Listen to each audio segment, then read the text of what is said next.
Welcome to the Diamond Hands podcast, where medicine meets momentum and branding becomes a leadership system. I'm Tracey, co-founder of Diamond Hands Media. I build aesthetic brands that lead, with a background in employee benefits and business finance, so brand becomes authority and asset value. This is mindset, money, and marketing for founders building brands that run without them. Because brand isn't a logo, it's how you lead. Hi, everyone. Welcome back to another episode of the Diamond Hands podcast. As I always say to you, we are in for a treat. And today I'm sitting down with someone whose career almost makes no sense on paper, which is exactly why it works. Basically, he's a dueling pianist, who's performed with Disney. He's a UX-obsessed web designer who built one of the most trusted creative firms for web design in aesthetics. So we're here at Jared Rohrer. He's the founder of Aesthetic Immersion, and he's also a KOL for Galderma, Revision, SkinCeuticals, and he has quietly shaped how this industry looks, feels, and connects online. At least how it should feel. And behind all of that, what I love about Jared is that he's a man who understands something that most practice owners never slow down long enough to ask, and that is your digital presence is not decoration, it is infrastructure. So today we're going to kind of decode the psychology, the systems, and the story behind my boy Jared. And we're going to extract everything that you need to know to win in 2026. Welcome. Hey, thank you. I'm so excited to be here. You're just you're so great, and you're such a great hype woman. You're such a great wing woman, like hyping your friends up all the time. I have always loved that about you, where I see how deeply you admire your friends, and it always just inspires me. So thank you so much for that sweet intro, and I'm happy to be here. Yeah, you're my fellow music head. So those of you who don't know Jared, if you haven't been to any conference where you're seeing him playing on stage, we both share a background in music. Maybe we'll even sing during this episode, guys. I don't know what's gonna happen, but let's. We need to get you singing more at shows, and like merging those passions has been something for me that's super freeing, and I know that you love it. I do. However, I feel like I almost want to be like something where I combine like a marketing event with music.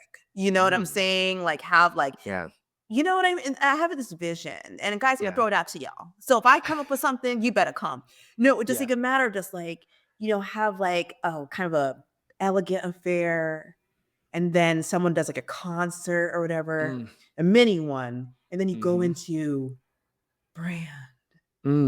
Diamond Hands Conference 2026. I'm in. I'm in. Diamond Con, baby. I'm in. Diamond Con.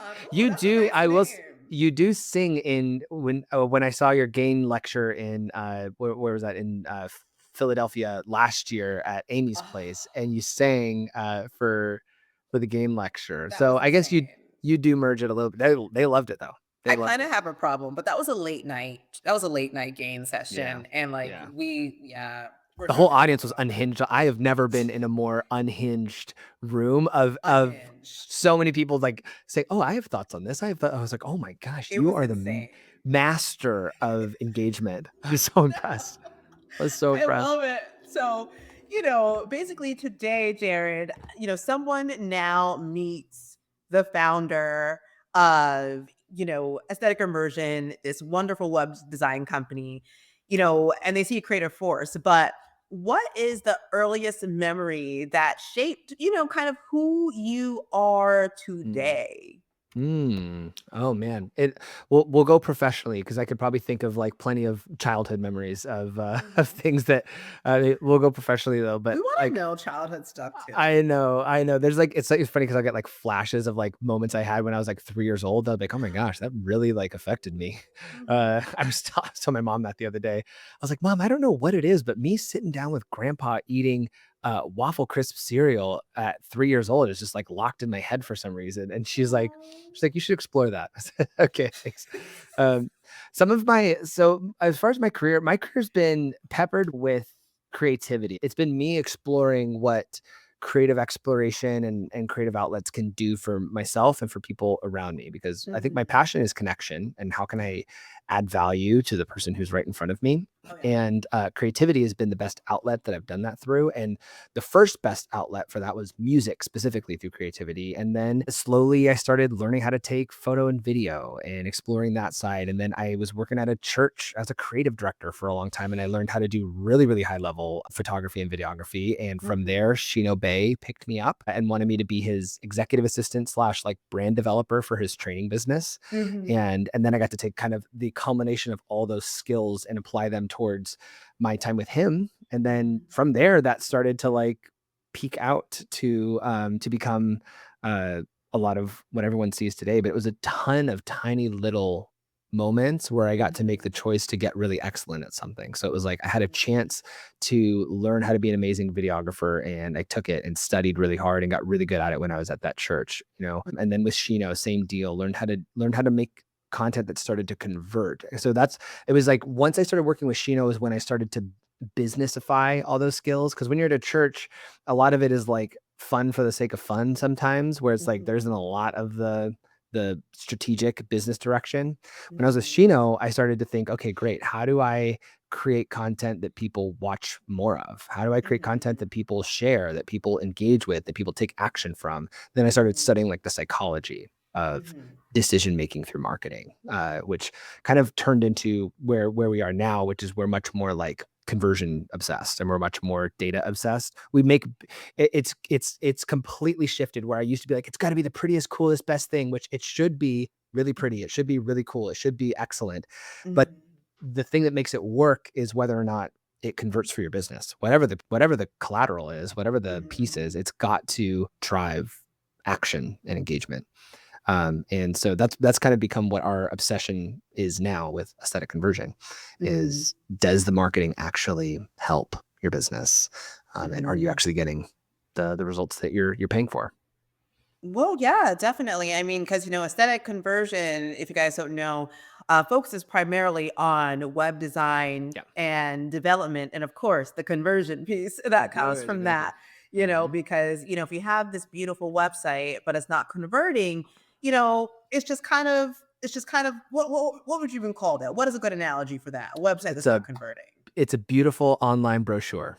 And that's it. It's not a high powered, your website should be your digital storefront is what you should think about it. It is your home base online where, a lot of people will think of like social media, for example. They'll be like, oh, well, I don't have a website. I just do social media. I'm like, if tomorrow the government decided, hey, actually nobody that's medically affiliated can be on social media, where would your business be? And they're like, oh my God. It's like, yeah, you have to own whatever the location is. You got to own that space. And so your website's kind of your digital storefront, and it should always be pushing people into your sales pipeline. It should be converting people into your sales pipeline. Yeah. And, and with that, and we're going to kind of get more into that in a bit, but, kind of going back to all these little tiny decisions that you've made over the course of your life, you were a dueling pianist for Disney at one point. So we have it's like a smorgasbord, right? Like you were working for the church, much like I did. I was a music director for 10 years. So we share that. It's just like you have the church, you have Disney, you have all these things. But how does your experience with Disney in particular, how do you feel that helped you translate that into brand building online from a web design perspective? Yeah. So, me doing dueling at Disney was beneficial for a few reasons career wise. I still do dueling, but the bar itself that was there shut down. So they're reopening hopefully, this next year. But there's a few things that it benefited me. Number one, it taught me all the more, I think, to be in the moment and to be right here, right now with people in front of me and to be grateful for the connection that I'm able to share with people. And so from a sales perspective and from a business perspective, it just taught me to value my people more. And I don't know if it's necessarily a Disney thing specifically, but probably more of a dueling pianos thing because it's such a in the moment thing. For anybody who doesn't know, dueling pianos is where we have two piano players on stage and people are just throwing requests onto the stage, and they're basically like the songs that you have to know is all of them. So anything that somebody throws on stage, you have to just start playing it. Learning to like be right there in the moment and excited about what's happening and turning the audience into the hero, I think was super beneficial. On top of that, some of the coolest opportunities I've gotten were from people from our industry coming to the bar to see me play. I will never forget Angela Hildebrand, back when she was at SkinCeuticals. She was like, Jared, she lives in Orlando. She goes, Jared, I'd love, me and my husband would love to come see you play. I said, oh my gosh, Angela, I would love that. Come on out. And so they come out, they have a blast. And afterwards, she pulls me aside. She goes, I've just been thinking for a while. I want to find a way to work more with you in SkinCeuticals. And I want you more involved. Anyway, that just doing that created an opportunity to have that conversation. So, I don't know. I think a lot of my career, I think very similar for you, is it's been chasing those little butterflies and allowing them all to tell like one big story, and not like confining myself at any moment. Ooh, I think that's so beautiful, not allowing yourself to be confined. I even think about something that I wrote recently, and I was talking about, when your first adult identity, it's one thing, and you think you need to be this one thing, perhaps, Yeah. and you perform that one thing, and then you realize, ooh, this is not really serving me anymore. This is serving someone else. And so, like you said, kind of chasing those little butterflies to Yeah. something that brings you back to yourself, right? Yeah. That's so special. That's It is good. so special. That's good. And so with that, these opportunities coming to you from even your personal brand, I would say, because that's a big part of your music. This might be a little unrelated, but for people who have their practice and they have their website and things, how much do you feel people need to put humanness back into what they're Marketing. doing to really attract people to them?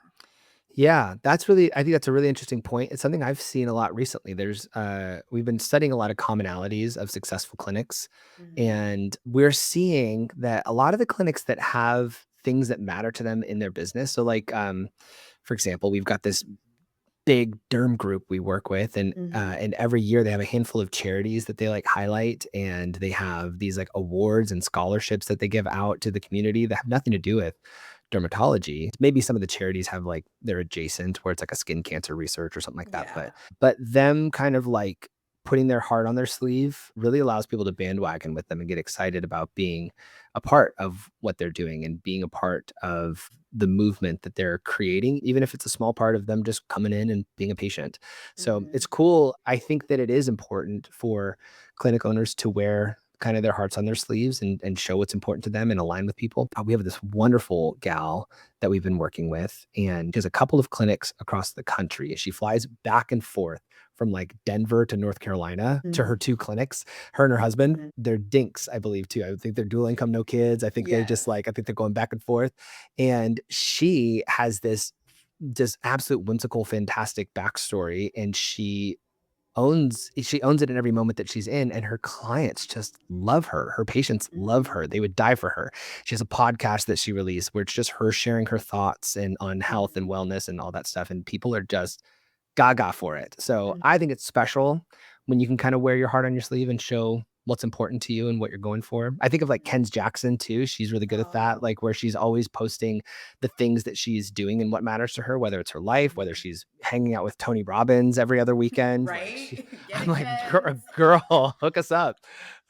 She's dynamite. So it's cool seeing people that like their whole life feels like it's one peaceful little ecosystem that they're in love with.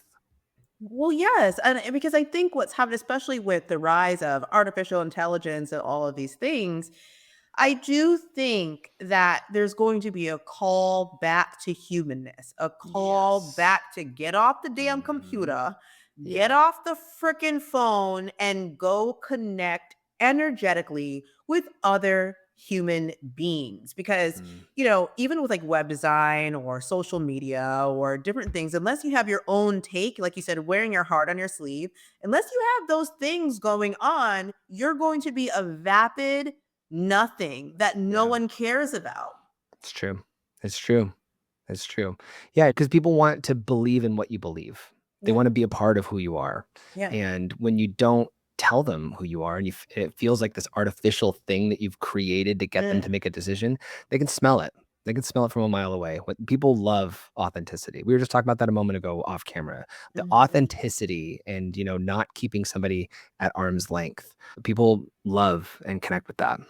I agree. And so, with that, when you went from Shino Bay, okay, from dueling piano from the church to Shino Bay, what made you think, okay, I need to build something better than what I see? What was the Mm, experience that yeah. led to that?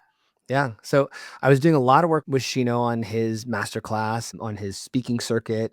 I think the first year that I worked for him, I had asked, like, I had said, "Hey, what's my limit here with booking you out?" He was Mhm, like, "Floodgates are open, baby. Do whatever you want." And I mhm, think I booked him for like 42 out of 52 weekends to speak for the year. And the mhm. second year he paused me. He goes, "Dude," he's like, "I need to see my kids. I need to hang out with my friends. Like, I'm spent." I said, "Well, you did good. You hustled this first year. Now we can Yeah. coast a little bit." But during that time, his colleagues started asking, "Who's doing this for you?" And he goes, Mhm, "It's Jared. Jared's doing all of it." And mhm, so slowly I would get a little logo gig here, or I would get mhm, maybe a little web design gig here, maybe a photo gig here. It was like mhm, a couple $100 here and there. It was nothing substantial. mhm, But one day there was this dentist that was one of his patients, and she said, "Who made this video that I'm looking at?" mhm, And his MA was like, "Oh, that's Jared." And she goes, "I need Jared to help me with something."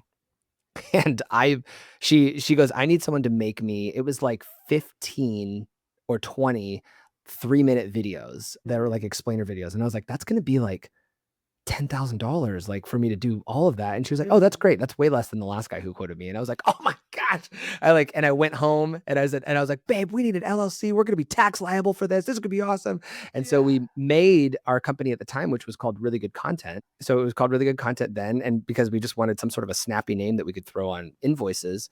And I Mhm. told Shino the next week, I said, "Hey, by the way, because I got that gig, I formed this as its own thing. I don't know what it's going to turn into. I have no vision for this thing, but I wanted to have it just in case." And he goes, "Oh, I think that's awesome." And I was going on a trip with him to Mhm. Sheila Nazarian's Think Big conference that Yep. year.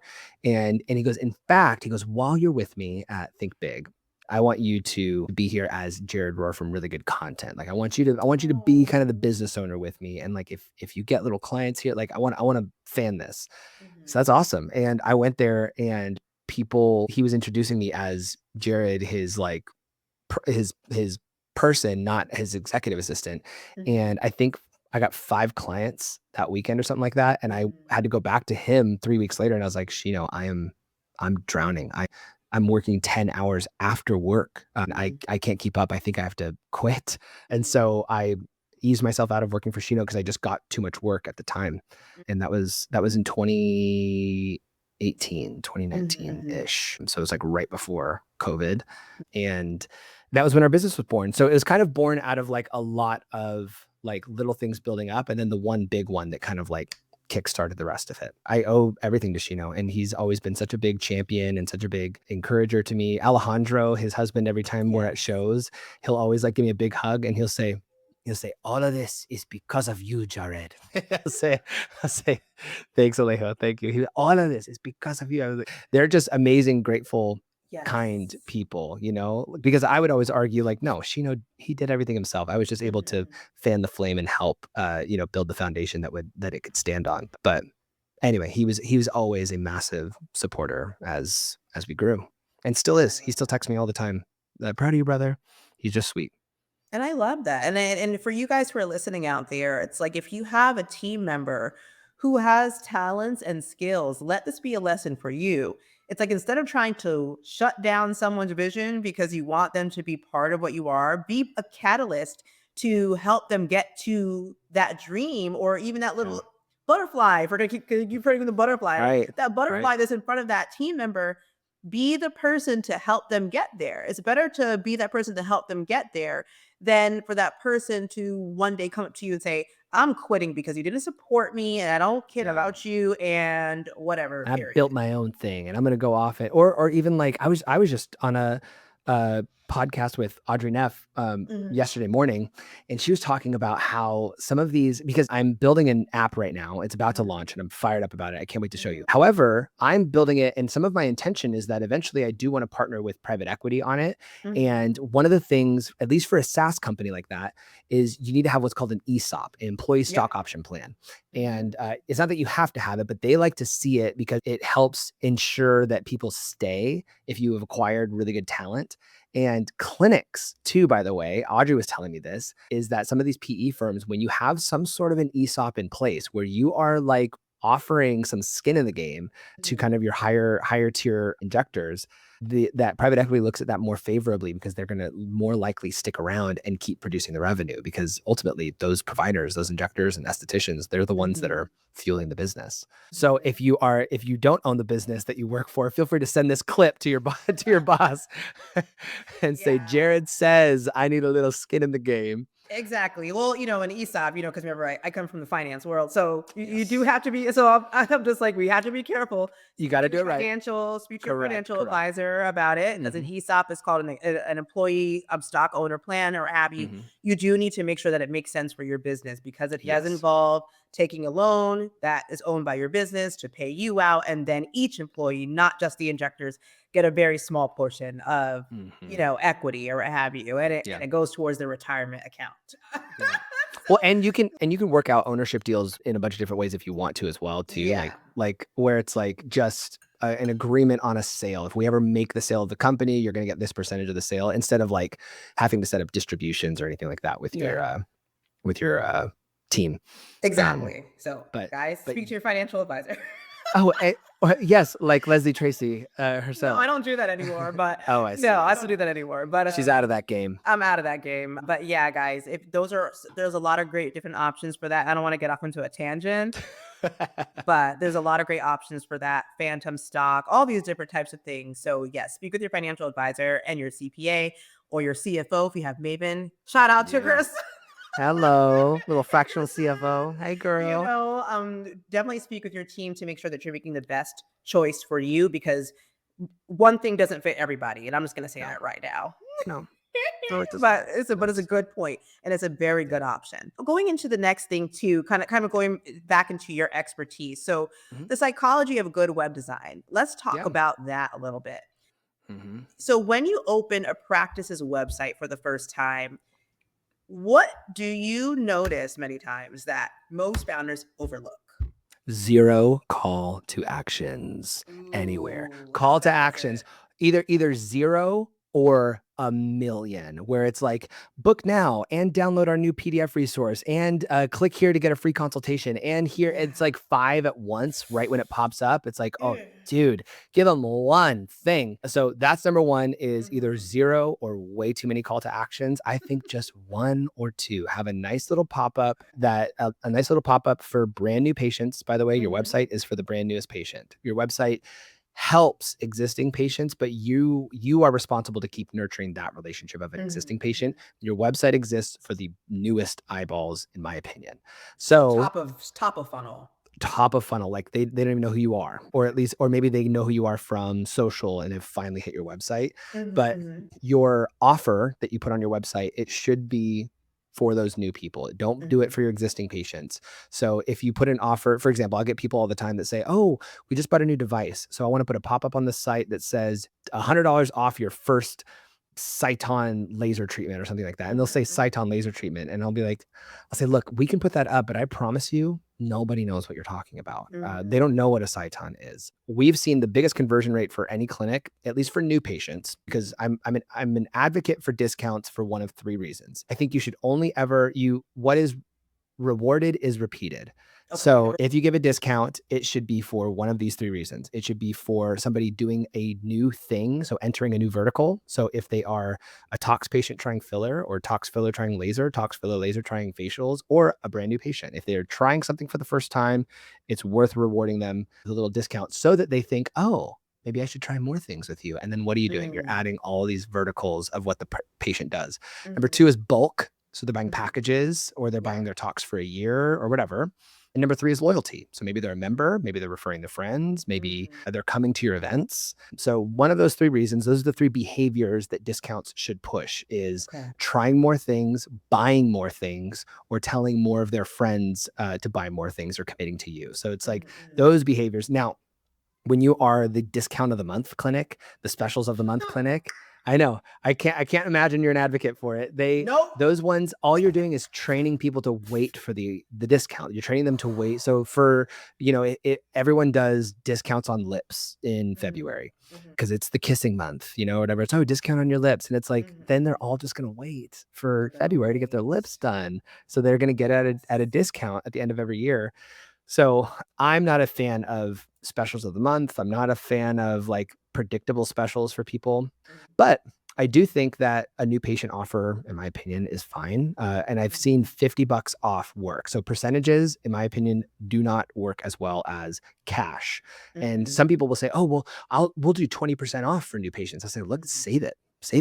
Like more people will opt into $50 off than they will 20% off. And even though 20% is going to be dramatically more, the patient just doesn't understand that.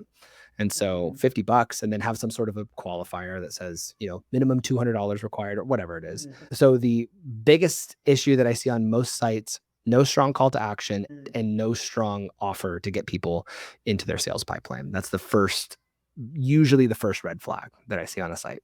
Yeah, that is so good. So how do you optimize for that? So in your estimation, when someone goes to, say I owe Black Med Spa. Yeah. Guys, I like to wear black. Knows nothing else at all. But anyway, BLK would be so sick. And the Med Spa just BLK. That's sexy. Guys, if you're listening, that might be an idea, but like kind of give me royalties. Like somebody do it. So BLK Med Spa, right?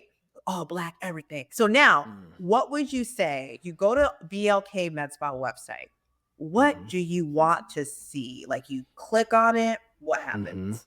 I want to see, I want it to feel like BLK. So when we go to their website, I want some sort of a nice, if it's a perfect world, I would love for there to be some sort of a video that showcases the really cool clinic. Because God forbid, we're called BLK and then they pull up to like a strip mall and a Target parking lot and they walk in and it's white walls everywhere and they're like, welcome to BLK, and like the only thing on brand in the clinic is just like people are kind of wearing black a little bit, but like where you're like, oh my gosh, this is so different than what I thought it was going to be. So let's show them that your clinic is cool and on point and you got whatever the vibe is that they're looking for. Because when you have a cool brand like that, in the beginning, at least, a lot of, in that case, what people are going for is the vibe that you put out there. Like, I want to do business with these people.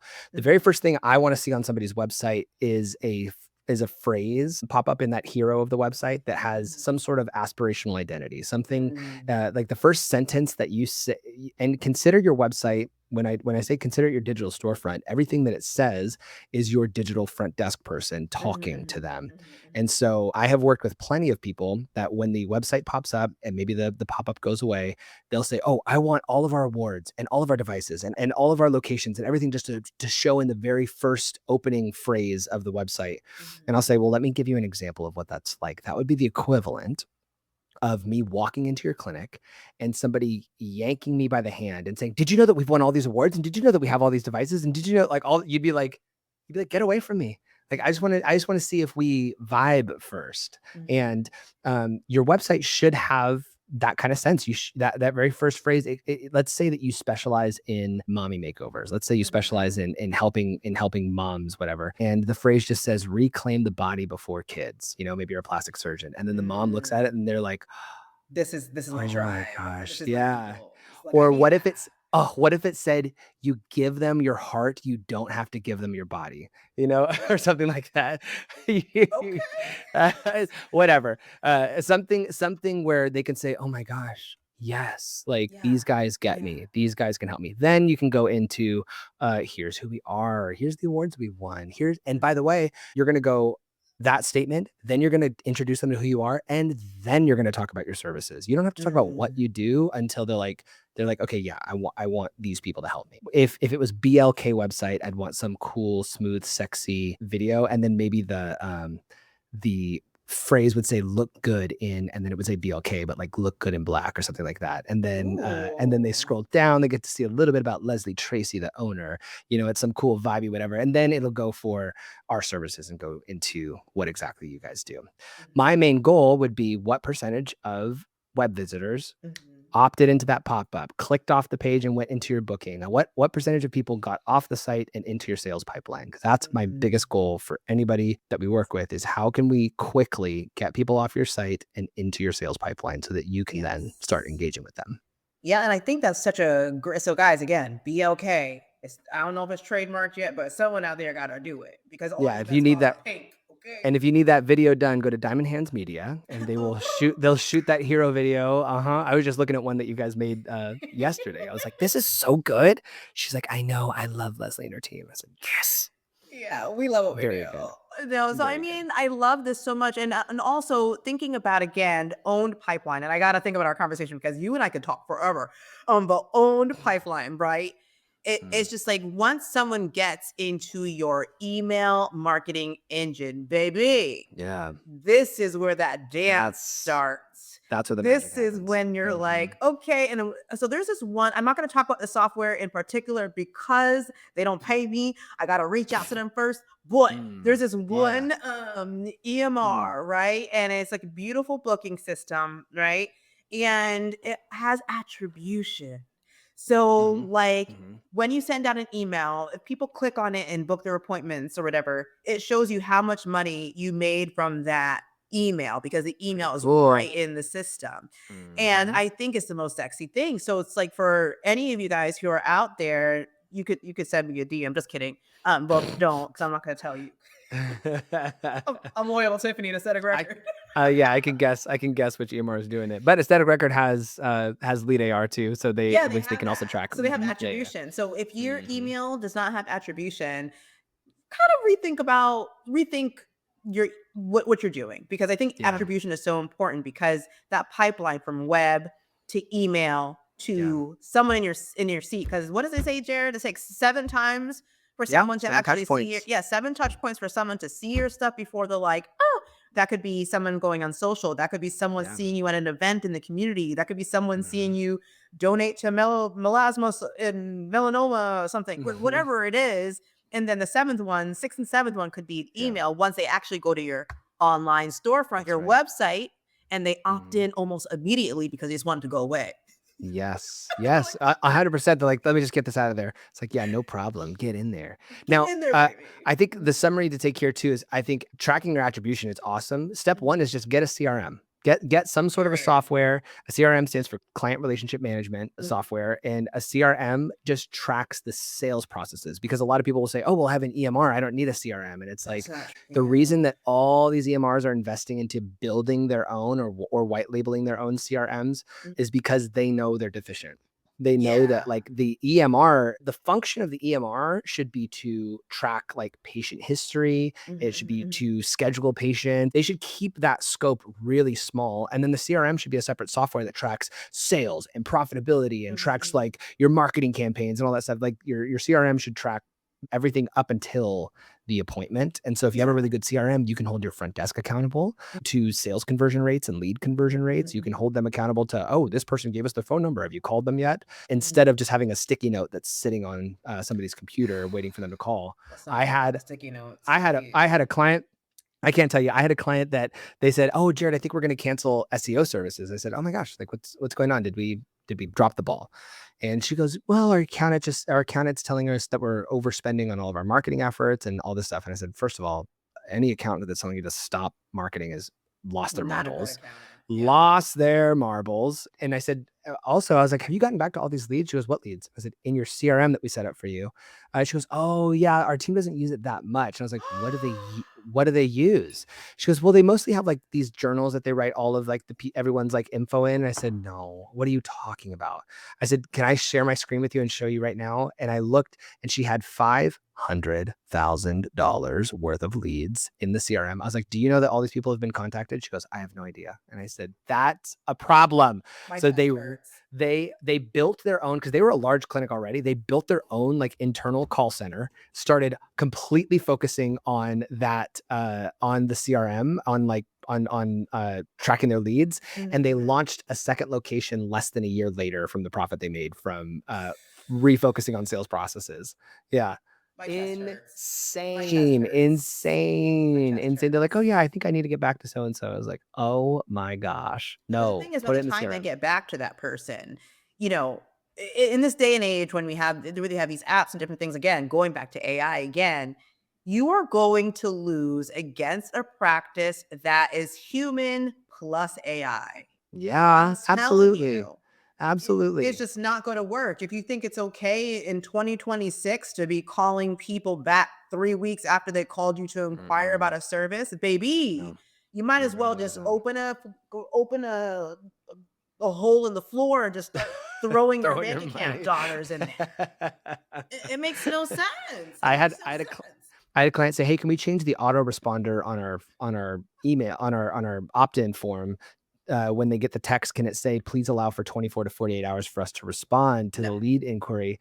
And I said, ma'am, I said, with all due respect, these leads will have been treated by your competition by the time you get back to them. Period. Not only will they have reached out to somebody else and made an inquiry, they will have gotten them in and treated them by that. She goes, well, we just don't know what to do. I'm like, hire more people. If you are that swamped that you can't get back to them, you are in a place to scale. Um, That and part. I think it's the same story with them. I think they launched a second location like a year later too, because they were like, oh my gosh, my sales are the problem. Yeah, and that conversion, again, aesthetic conversion, the conversion is the Mhm. problem. And so, you know, in my estimation, if you have the budget for it, okay, Yeah. number 2 things. I think phones at the front desk are horrible. I think it Okay. messes up That's a hot take. yeah, this is my opinion That on it. I that's a hot think take. it messes up the flow when patients are coming in to, I really think that you should have 1 or 2 people hidden in the back answering phones. You know what I I'm like that. saying? I like that a Because, lot. like, if you have 2 people that is your mini call center or what have you, and you train them how to answer the phone, how to sell the consultation, not to sell freaking Botox or Cyton or Yeah. whatever, and you teach Mhm. them how to sell the consultation, they're sitting there in the back, that's all they're focused on. I Because love I have that. had the experience because something that we do we call it the branded practice, and so I actually go in and I see what's going on at the front desk, and I'm like, "This is chaos." I'm Yeah. like, "Why is the phone ringing?" People are saying, "Oh my god, hold on," and then, "Oh, what are you here for?" And it just makes a disgusting Yeah. experience. So in I my love that. opinion, I think that, and I had a second thing, but I forgot because I got way too passionate about that one.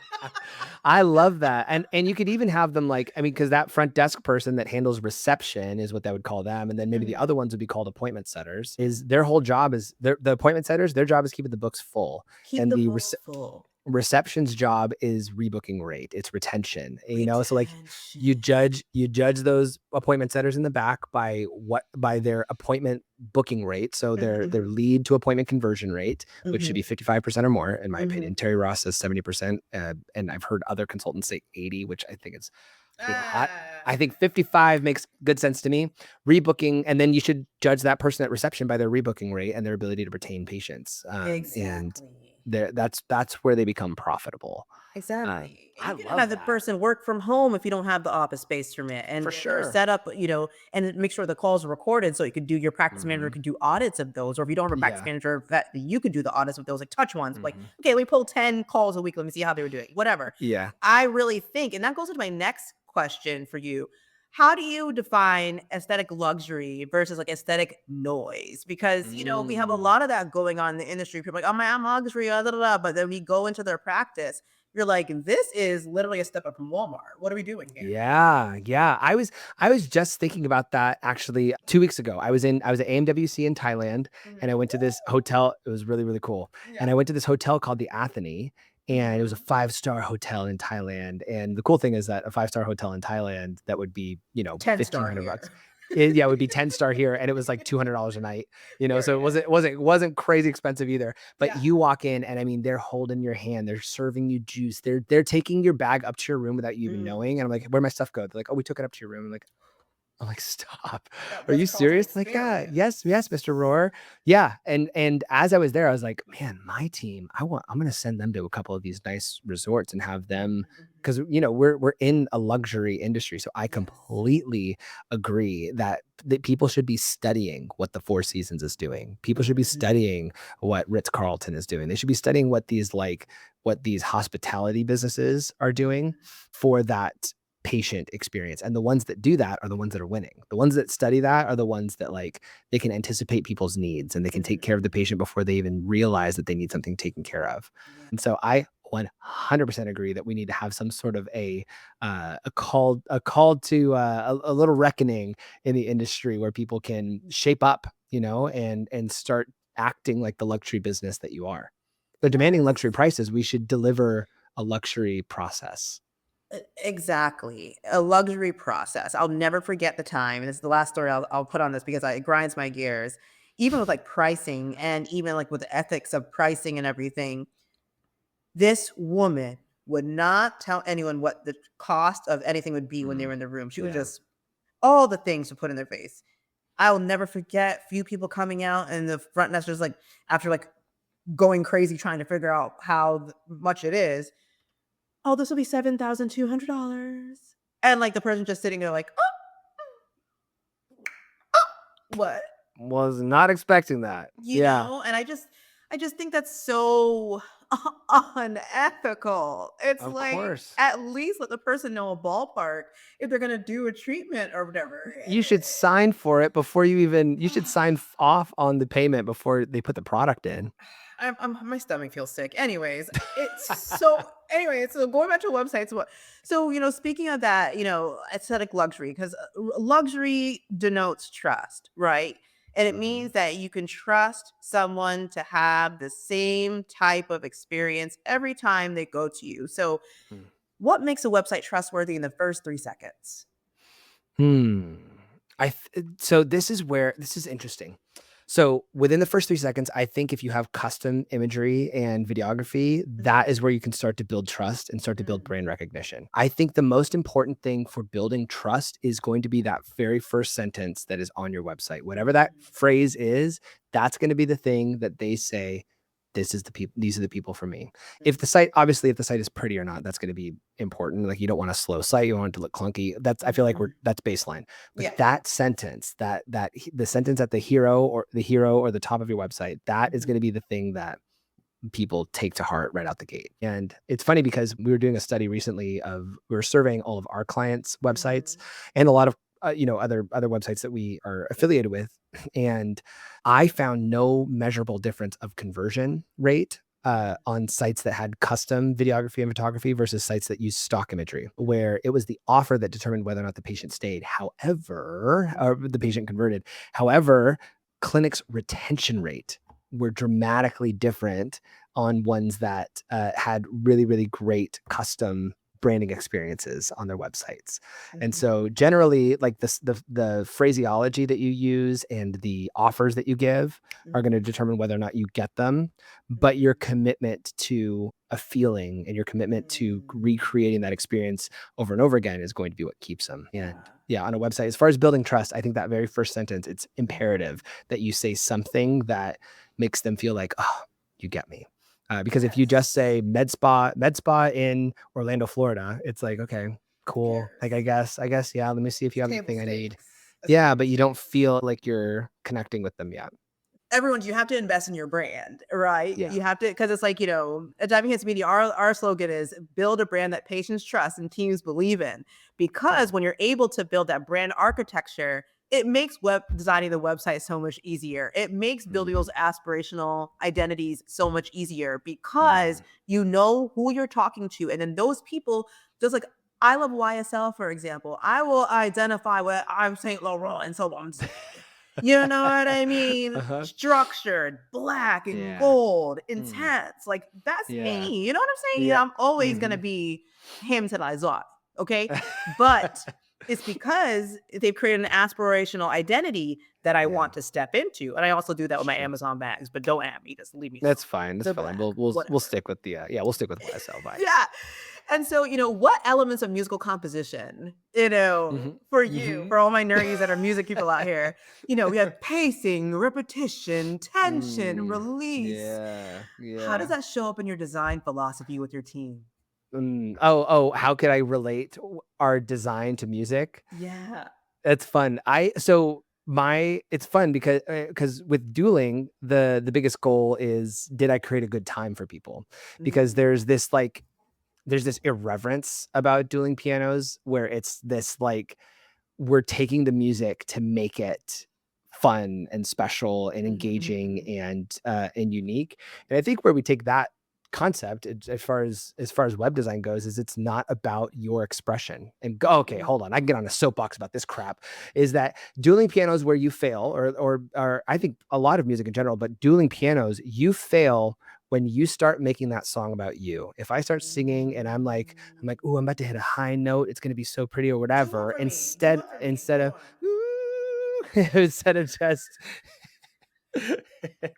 if I start making it all about me, I lose the audience. And it's the Yeah. same thing with your website. When people become so romantically involved with it being about them and not about their patients that are getting on that website, you lose them. You lose them every single time because it's all about you, the practice owner. Or even like when practice owners are just this, when they I struggle when their design elements, when they believe that that is the difference between connecting with somebody and not, where it's like, oh, if this, I'm going to change the whole website to this one shade of green, and that's really what's going to get them. And it's like, no, like just show them who you are, show them who you are.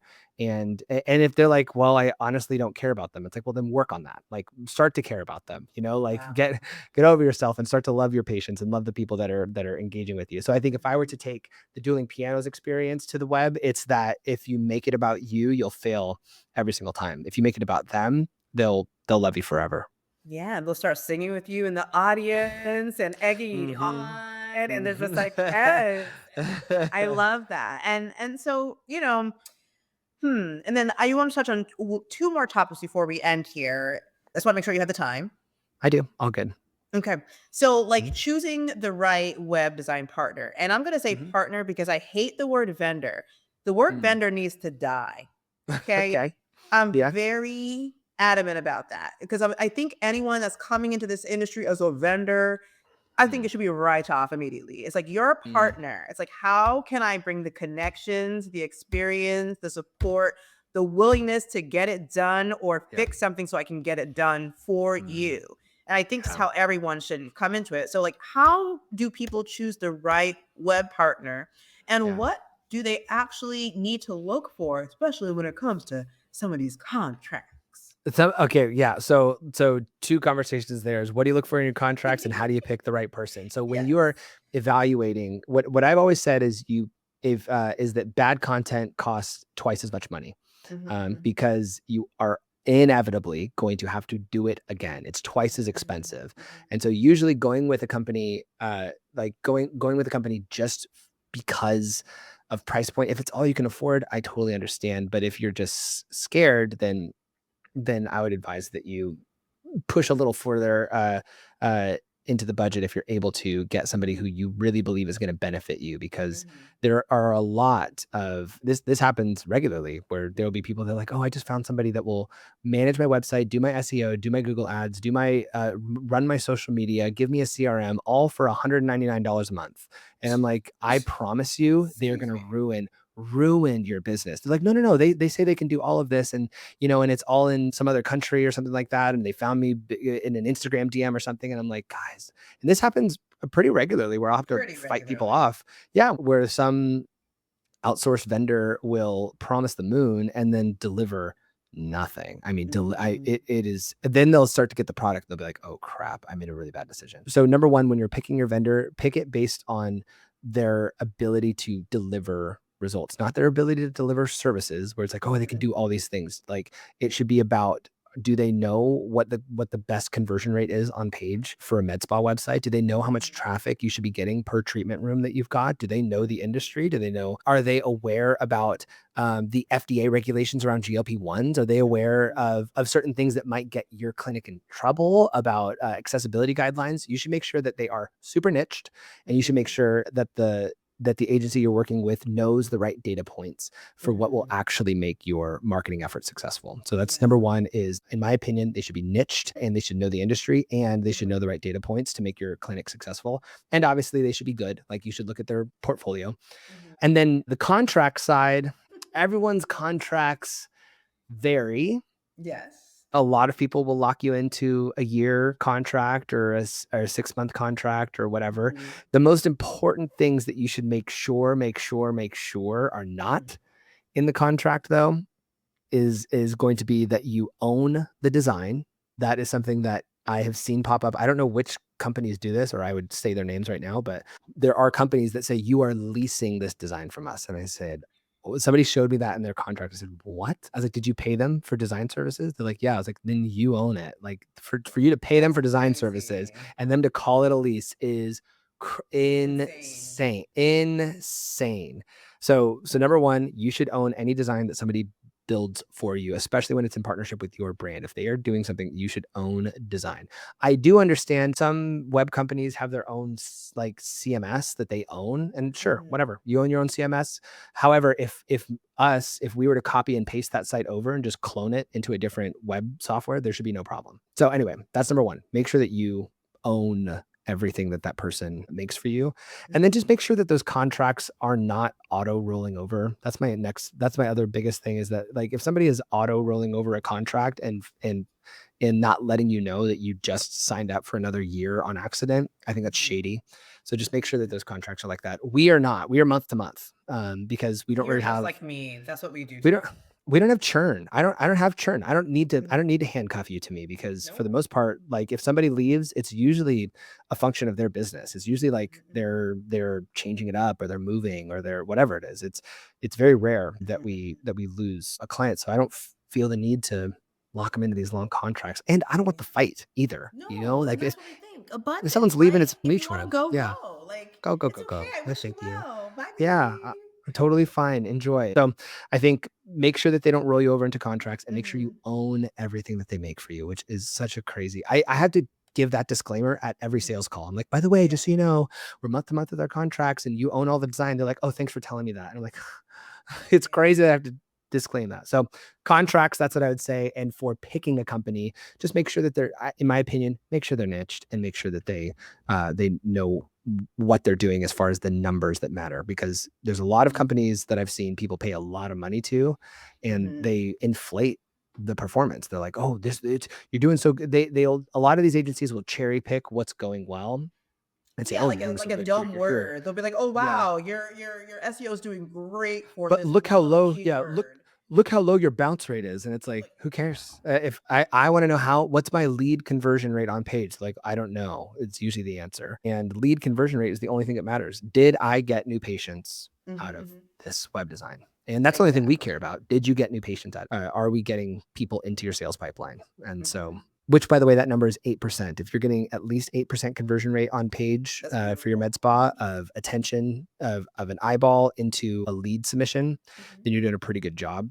We have clients who are getting, we have clients who are getting like 16%, but I never promise that to people, because that's like egregious, where I'm like, that's incredible. You guys are absolute unicorns. But generally, I think med spas, it should be 8% is what we hold ourselves to. 5% is like acceptable. We've seen pretty good med spas that are doing 5% and they're fine. Or if you're just flooding traffic to your site, like through Google Ads, whatever it is, if you're flooding and you're above 7,000 views a month or 10,000 views a month, if you get 3% conversion rate, I'm still happy for you. So anyway, it scales, but I would say generally, if you're getting 5% conversion rate, you should be winning, and hold your web teams accountable to that. Thank you very much. Period. Thank you very much. Or from the horse's mouth himself. And the last thing I want to ask you is, What are you still becoming, Jared? So this is we're gonna Mm, end. So it's like, you yeah, are doing such great things with aesthetic conversion. You're a yeah. KOL, respected name in the industry and everything. But what are you still in the process of becoming? Mm, that's a great question. I am in the process of becoming a leader. Mm, And you could argue that I'm a leader in the sense that I have a company or that mhm, or that there's people that follow me, but there's a lot of gaps I see for myself of things that I'm like, God, I gotta be better at that. God, I gotta grow in this mm, area. I gotta grow the big thing I'm studying right now is mhm, hard behaviors with good intent. mm, Something that is tough for somebody to receive does not always mean it comes from a bad place. And sometimes mhm, I'll be confrontation avoidant, and in an effort to protect my relationship with somebody when really I'm just mhm, hurting them. So mm, my biggest thing I'm growing in right now is just leadership in general. It's just learning how to hold people effectively accountable for mhm, their sake and for our company's sake, mhm, and then learning how to drive drive people towards a movement. And so that's been something within our company, because we have 25-ish full-time employees right now. mhm, So like learning to like have get everybody bandwagoning onto the same page as we mhm. scale together has been important recently. So I'm learning how to be like the CEO, the leader right now. Ooh. And in future years, I hope to write a book just like you. Amazing author, ma'am. That's so cool. When did it launch? It launched last week. It launched on my birthday, 11/11. I just That's was so like, cool. yeah. I mean, I'm mine's so about proud of you. branding though. It's like more I'm of an so proud of evolution. you. I can't wait to get it. I ordered So, it. I ordered it, I oh, think, like, a handful of days ago, so I can't I wait to love get it. you. Thank you. Yeah, I'm excited. I'm excited to read it. How long did it take you to write that thing? Be intentional, as you know. Woohoo. It's I about my love. podcast, guys. Why are you making it Yes. about me? Yes, Leave me it alone. is you. Yes, it is you. How long did it take you to write No. that? I mean, I started writing it in 2019, actually. Okay, so it's So been like a labor of love for a while. well, the thing is like I wrote like all my outline. I even Yeah. had my preface, couple chapters, and all these things. And I was just like, what the hell am I doing? I gotta focus on making money. I put that Of down. course. Of course. Of course. So Of course. basically, when I got my mind around it again, I would say it was about a month and a half, or what have you, to kind Mhm. of compile all the things that I had before, but then also put real world experience on the things from what I've been learning working in practices over the years. Says Yeah. because it's like even in my financial practice, when I started in that or what have you almost 10 years ago, it was just like what I kept on finding is that brand is was people couldn't ask me about these things. And I was like, why are you asking me? Like, Mm. but I realized what I was doing with myself, and I was like, oh, I could transfer this to other people, Right. and I think that's a big Right. thing. So, like, when you talk about becoming a leader, becoming someone who you're proud of your actions, I think that is just a matter of it's a process. And what I have found and what in this Mhm. industry or in any industry, doesn't matter how long someone has been doing something, we're all doing it for the first time. It's true. It's true. No one knows what the hell they're doing. Just remember that. No one knows what the hell they're doing. All right. Period. It's Period. all of our first times doing this. We're all just little Oh, babies and we're literally. all we're all guessing. We're all guessing. And a book that I Mhm. recommend to you guys, I love this book by Rick Rubin. It's called The Creative Act. My husband bought Mm. this for me for my birthday a couple years ago, and I just got around to reading it. I was like, Mhm. why did I just start this? But it's just That's like, awesome. it's like, and Jared, this book really talks about, it's just like our life is everyone's an artist, whether you're a doctor, a lawyer, a Mhm. teacher, a stay-at-home mom, whatever. Everyone's an artist, and all the Yeah. little decisions that we make every day, those are our little brush strokes. And it's like, what are we essentially Mm. creating? And Yeah. sometimes we're gonna put down a brush stroke and be like, ooh, let me cover that over with something, so a little color, because that didn't come out the way I wanted it. Right. And so I think in the act of becoming like you Yeah. are, like I am, like you guys listening are, it's a journey of a lifetime. And I think the most important thing you can do, anything, treat it as version 0. I Mm. have my version 0 for all sorts of things. My podcast, when I started it, it was a crusty little picture. I drew something, I Mm. wrote Diamond Hands Podcast on top. That's how I started this. My sister was my first guest who's a doctor, right? But you have to put those creations out into the world. You have to continue to birth. You have to become pregnant and birth over and over and over again. If you don't put those ideas out there, someone else is going to come and snap it up and take it, and you're going to be mad. It's true. It's very true. It's very true. It's important to become more. I've noticed so many times that lessons that I don't learn are repeated. And every time I hit friction and I back off from that friction, I will face that same thing over and over again. And so the biggest thing that I've realized is the more that I become, the more I expand, and the more the world around me expands, and the greater the opportunities I'm given. I have noticed that a lot of it is very tied to who I am, not how much I know and not whatever, but if I become more, so does my business, and so does the opportunities around me. I'm getting goosebumps. No, that's what it is. And on that, guys, we're going to end it right there. That's perfect. That's perfect. Jared, thank you so much for this conversation today. Like, you guys, I'm going to leave everything about him in the show notes. Aesthetic conversion. You need to look him up. If you guys are looking for a new web partner in 2026, I've known Jared. I think we started our business around the same time. Like, probably. I was 2020, right? Yeah, I was 2019. Yeah, I was. By the way, my business birthday is 11/11, and I didn't know that until like 2 years ago or something, or 3 years ago. I was like, oh my gosh, it's 11. I knew it was on November 11th, but I was like, oh, it's 11/11. That's fun. Anyway, those are angel numbers. I mean, know. It's 11/11 is the most beautiful number, and not just because it's my birthday.